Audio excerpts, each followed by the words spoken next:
رسول اللہ صلی اللہ علیہ وسلم نے 3 اوقات میں نماز پڑھنے اور مردوں کو دفن کرنے سے منع فرمایا. نمبر 1 طلوع آفتاب کے وقت حتیٰ کہ بلند ہو جائے. نمبر 2 جب سورج دوپہر کے وقت عین سر پر ہو حتیٰ کہ ڈھل جائے. اور نمبر 3 غروب آفتاب کے وقت حتیٰ کہ غروب ہو جائے. یعنی جن اوقات میں نماز پڑھنا منع ہے انہی میں دفنانا بھی. ابن عمر رضی اللہ عنہ سے روایت ہے کہ نماز جنازہ نماز فجر اور نماز عصر کے بعد ادا کی جا سکتی ہے. یعنی فجر کی نماز پڑھ کے ساتھ ہی جنازہ پڑھا جا سکتا ہے. حرم میں عام طور پہ ایسے ہوتا ہے. اسی طرح عصر کی نماز کے بعد بعض اوقات جنازہ پڑھا جاتا ہے. عام نماز بنا ہے لیکن جنازے کی نماز پڑھی جا سکتی ہے. قبر گہری کھودیں, اسے ہموار اور صاف رکھیں. میت کو پاؤں کی طرف سے قبر میں داخل کریں. میت کو قبر میں رکھتے ہوئے یہ دعا پڑھیں, بسم اللہ وعلی ملت رسول اللہ صلی اللہ علیہ وسلم.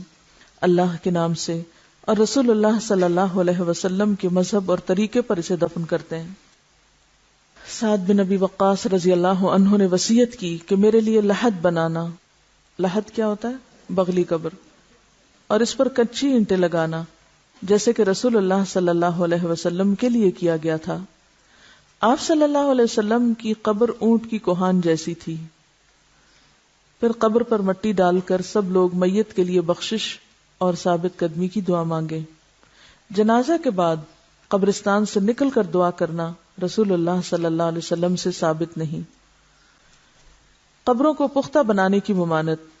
قبروں کو اونچا کرنا, پختہ بنانا, ان پر گنبد اور قبے بنانا حرام ہے.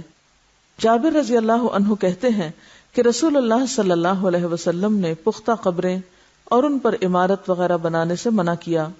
نیز آپ نے قبر پر بیٹھنے اور ان کی طرف منہ کر کے نماز پڑھنے سے بھی منع فرمایا ہے. چاہے کوئی شخص مجاور بن کے بیٹھے یا چلہ کشی کے لیے, سب ناجائز ہے.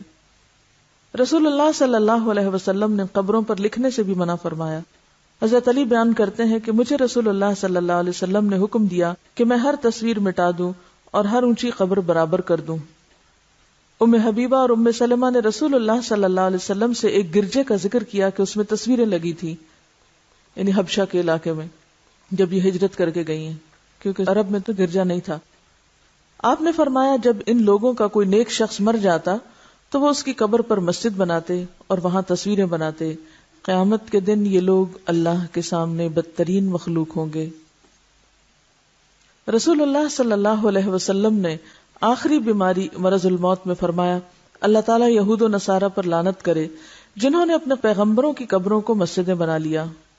حضرت عائشہ نے فرمایا اگر اس بات کا ڈر نہ ہوتا کہ لوگ آپ کی قبر کو مسجد بنا لیں گے تو آپ کی قبر کھلی جگہ میں ہوتی, یعنی اس ریسٹرکٹڈ ایریا میں نہیں. اور یاد رکھیے کہ یہ جو قبر کے ساتھ مسجد نبوی ہے یہ قبر کی وجہ سے نہیں بنائے گی. مسجد پہلے تھی اور قبر قریب بنائے گی اور پھر وسعت کی وجہ سے وہ ایک طرح سے جیسے مسجد کے اندر شامل ہوگی, حالانکہ اب بھی وہ ایک طرح سے الگ ہے, ایک کارنر پر ہے, بیچ میں نہیں آئی. ساری ایکسٹینشن پیچھے کی طرف ہوئی, آگے نہیں ہوئی.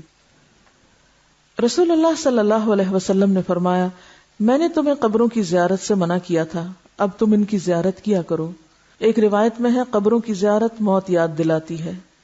شیخ البانی فرماتے ہیں نبی صلی اللہ علیہ وسلم نے قبروں کی زیارت کرنے والی عورتوں پہ لعنت کی, مگر اس کے بعد آپ نے اجازت دے دی تو اس میں مرد عورت دونوں شامل ہیں. آپ صلی اللہ علیہ وسلم ایک ایسی عورت کے پاس سے گزرے جو قبر پر بیٹھی رو رہی تھی. آپ نے اسے اللہ سے ڈرنے اور صبر کرنے کا حکم دیا. اگر عورتوں کا قبرستان جانا ناجائز ہوتا تو آپ اس کو قبرستان آنے سے بھی منع کرتے, صرف رونے سے نہیں بلکہ وہاں بیٹھنے سے یا آنے سے بھی.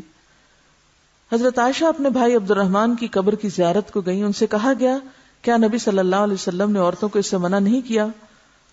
تو حضرت عائشہ نے فرمایا پہلے منع کیا تھا پھر اجازت دے دی تھی.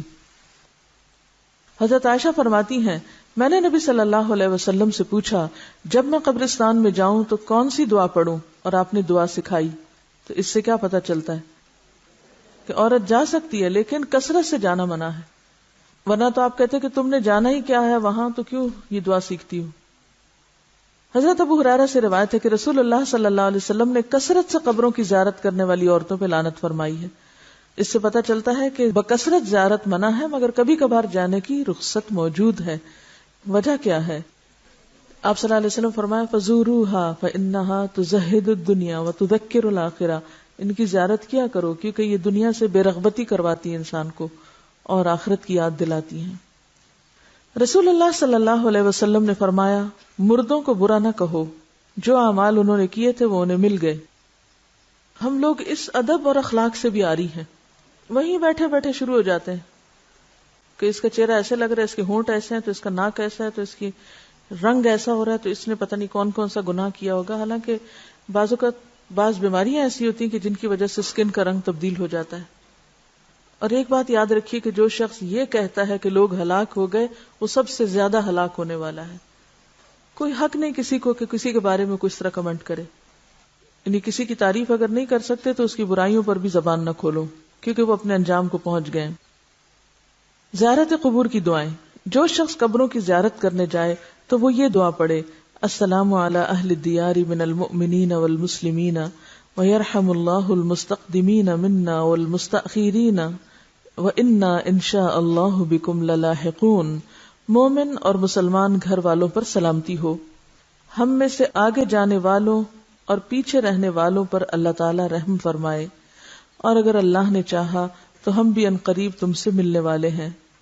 مسلم ہی کی ایک روایت میں یہ الفاظ بھی ہیں اسأل اللہ لنا ولکم العافیہ، میں اللہ تعالیٰ سے اپنے اور تمہارے لیے عافیت کی دعا کرتا ہوں۔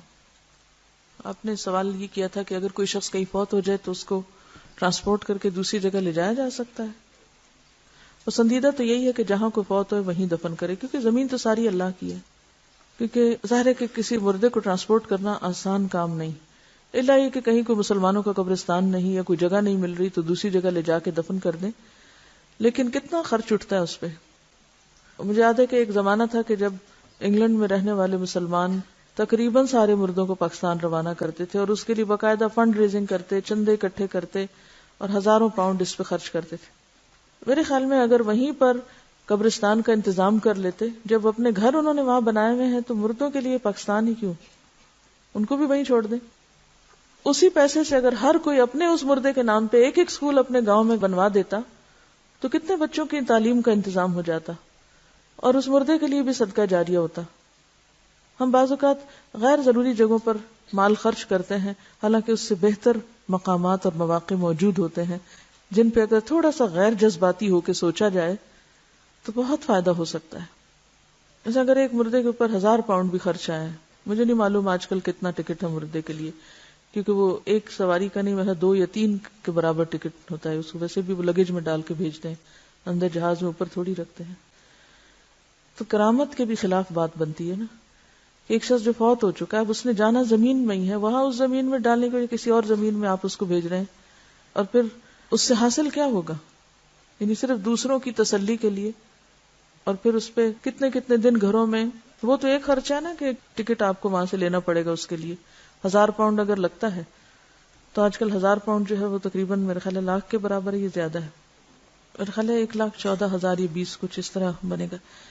اب اتنے پیسوں میں آپ کسی ایک گاؤں میں 2 کمروں کا اسکول بنا سکتے ہیں۔